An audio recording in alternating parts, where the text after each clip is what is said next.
Alam mo yung mga oras-oras na ganyan, Hmm. minsan ang mga tao hinahabol na lang. Totoo. Minsan naman naghahanap na ng oras. Oo. Kaya dapat sa mga ganitong panahon Hmm. talaga, we have to really embrace and we have to be thankful for Yes. each time. Diba? Oo, na meron tayo dahil hindi natin alam kung hanggang kailan na lang ba ang oras natin. Not with just ourselves, pero sa mga kasamahan din natin sa Totoo buhay, ang mga yan. mahal natin sa buhay. Ikaw ba, pag sinabi mong oras, ano yung unang pumapasok sa isip mo? Oras, ang unang pumapasok sa isip ko yung yung... Relo? Hindi, pero yung time na, syempre, tumatanda rin yung mga parents, yung mga mahal ko sa Yes, buhay. oo, And which oo. is, yun yung ayoko. Kung pwede ko nga lang pigilan yung time. Ako yung tatanda, tapos sila, stop muna, Stop ganon. muna, no? Oo, Oo. antayin nyo muna ako, Oo. tapos pantay na lang tayo para matawag na kita sa pangalan Pangalan. mo. Mauutosan mo sila. Pantayin mo, stop muna yung edad ninyo, Oo. ma. Hanggang 53 muna kayo. Antayin nyo kung maging 53 53. para ang tawag ko na sa iyo, huy, Maria Teresa. Oo, di ba? Uy, Brenda, may kantuyan, ganon. Ang kamanagin now. Buwan. At May kataon ng pangahawakan kayo-gayo ka mo, na, oo, oo. nakakatuwa. Pero grabe, sa mga panahon na ito talaga, katulad ng sinabi ko, lalo na ang mga empleyado, hinahabol na ang oras sa pagtulog, oras sa Pagpapahinga. pagkain, oras sa Mm. pagpapahinga. So dapat we really need to learn how to manage our time Right. wisely. Oras para sa trabaho, oras para sa social life, oras naman para sa pamilya, at syempre oras para sa sarili mo. Sarili. Hindi dapat mawawala yung mga yan. Totoo, hindi mo dapat yan. Dapat hindi, nababalance mo lahat yung sa ibang yung buhay mo personal, sa trabaho, para hindi ikaw yung kawawa kasi ikaw naman Oo. talagang kawawa yan Agree. pag hindi mo nabalance. Totoo yan. Pero ano nga ba ang pinaka mahalagang gamit pagdating sa oras? For me, Ah, relo. relo talaga Oo. dapat yan. At alam mo ba, na ang mga relo, minsan nasisira talaga yan siya. Oo, literal. Oo. Pero, Mm.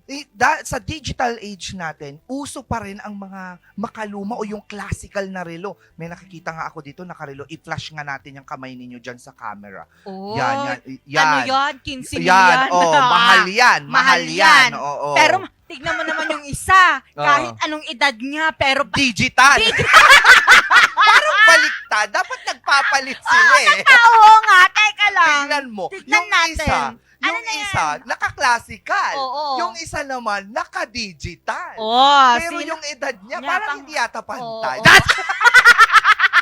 Hindi, ganyan na daw talaga dapat. Hindi kailangan dapat humahabol ka din Oo, daw mahabol sa tayo. panahon. Oo. Oo. Pero sa mga classical na relo, meron pa ring mga nagre-repair. Mm-mm. No? Ano bang tawag doon na sa nagre-repair ng relo? Relo repair. Repairer pala. Relo repairer. Oo, pero may tawag Tama doon. ba? Tama ba? May Anong tawag Tagalog sa po kanila? yun eh. Nagre-relo. Tagarelo.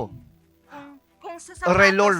ano yun? Sapatero. Sapatero. O edi, relopero. Sapatero. Naku, kilalanin nga natin itong trabahong ito na kahit sa mga ganitong panahon, hinahabol pa rin nila ang pag-aayos ng mga makalumang mga klase ng relo. Ay, dito yan sa Oh, My Job.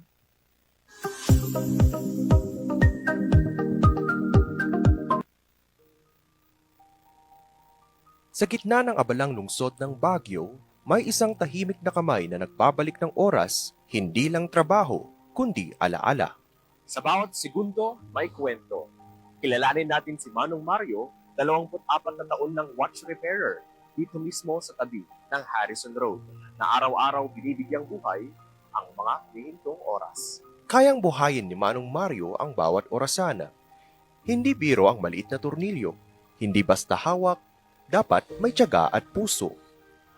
Alam mo yung pakiramdam na parang wala nang pag-asang maisayos pa ang isang orasan.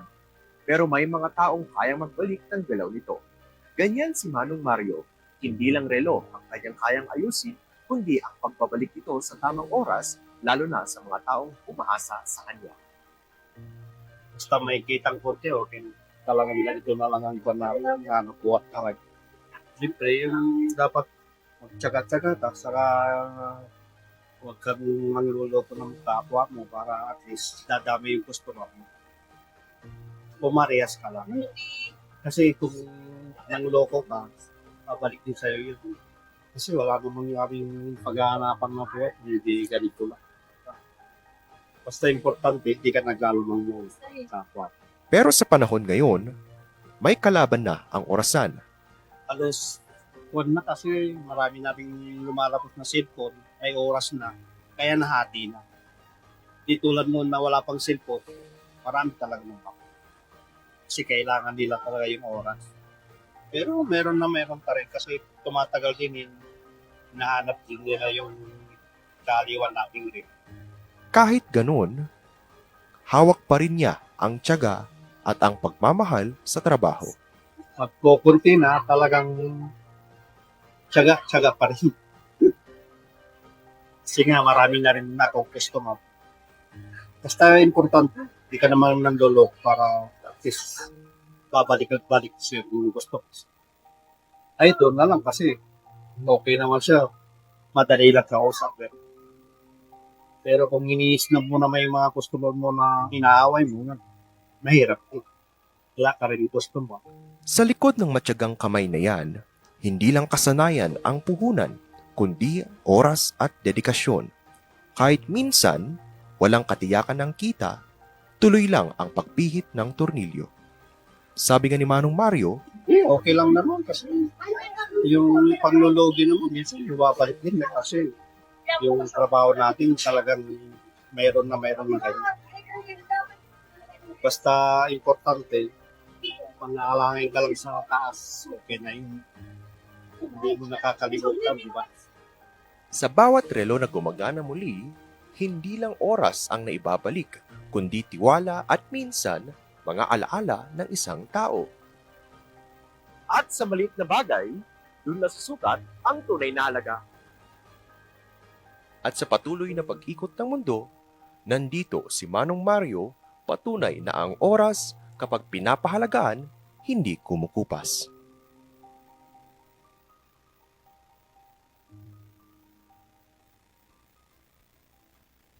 Alam mo, nakakatuwang isipin na meron pa rin mga watch repairman. Oo, na nandiyan sa tabi-tabi, sa gilid-gilid lang actually sila, na nag-aayos pa rin ng mga lumang mga relo. O kaya sirang relo. Sirang Oo. relo, at napapagana pa rin nila yan. Diba? Pero nakakaloka ding isipin na dati ang relo ay necessity. Ngayon? Ngayon nagiging accessory na siya. Ah. So parang from necessity to accessory. 'Di ba? Parang noon wala pang cellphone nun eh. Cellphone eh. So oo. anong oras mo na? Lahat nakatingin ganyan. Ikaw, anong oras mo na? Ganyan na.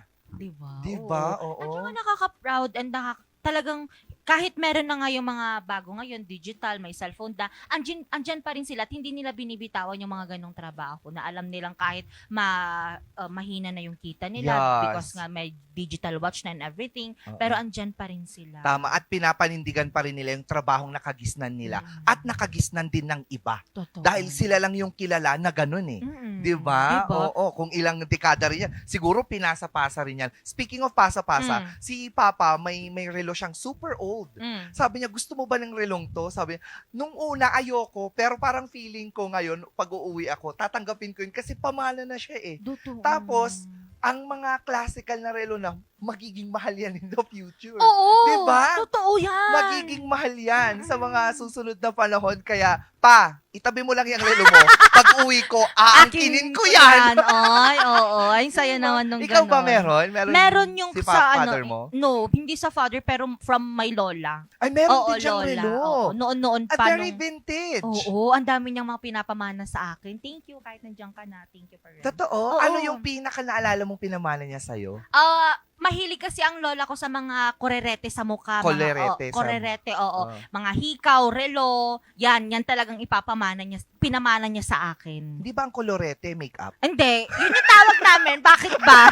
hindi pwede. Yun Oo. kasi alam ko, mga accessories. Sis, oo, mga hikaw, bracelet, relo, yun talagang pinamana niya di sa akin. mahal yung mga yan. Ay, hindi ko Ay, ginagamit. mayaman pala si Miss Angelica. 10 years from now, Ay. may isasanla ka na. Wow, sana nga, tama, ano yun, totoo, yun lang. Hindi totoo yan. Totoo. Lalo na kapag totoo yung mga yon. Mm-mm. Ay, sabi ko sa'yo talaga, Mm, baka diba? big time ka sa darating na araw. Pero nakaka-pressure din. Oo. Diba? Nakaka-pressure yan kasi the fact that pinagkatiwala nila sa'yo Mm. yung mga gamit nilang very vintage Vintage. na. Oo. May pressure rin na dapat alagaan ko to, hindi ko dapat to Iwala. ibenta. Oo. At Hindi- meron ka ding pressure na siguro sa mga susunod na henerasyon, ikaw naman yung magbibigay o magpapasa. Exactly.